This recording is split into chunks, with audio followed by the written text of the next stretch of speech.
गणेशोत्सव आता उत्साहात साजरा होतोच, अजून उत्साहाने साजरा होईल। माननीय उच्च न्यायालयाचे धन्यवाद। विशेषतः आमच्या गणेशोत्सव मंडळाचे सर्व सदस्य, समन्वय समिती, महासंघ, मूर्तिकार उत्सव समिती या सगळ्यांच्या प्रयत्नांना यश आणि विशेष सहकार्याची भूमिका माननीय मुख्यमंत्री देवेंद्र फडणवीसजींनी घेतली, त्याबद्दल त्यांचं मनापासून धन्यवाद। माननीय मुंबई उच्च न्यायालयाने आता स्पष्टच केलंय, जुलै 2025 ला दिलेले आदेश हे आता यापुढेही लागू राहतील।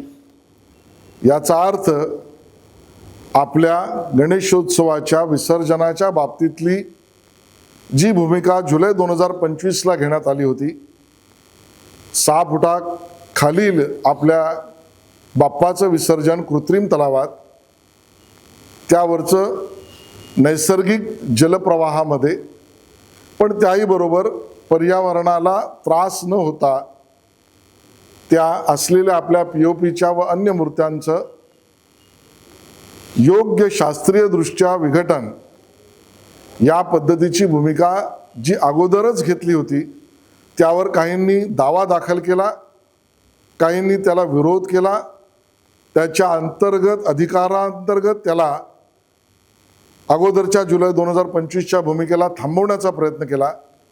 अलाहिदा आता कोर्टाने न्याय दिला, सगळी विघ्न दूर झाली आणि माननीय मुख्यमंत्री महोदयांनी आणि सरकारने न्यायालयासमोर जी भूमिका मांडली, मुंबई महानगरपालिका, पर्यावरण विभाग या सगळ्यांनी त्या भूमिकेला यश मिळालं।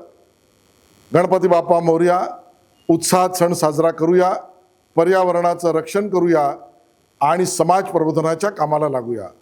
धन्यवाद।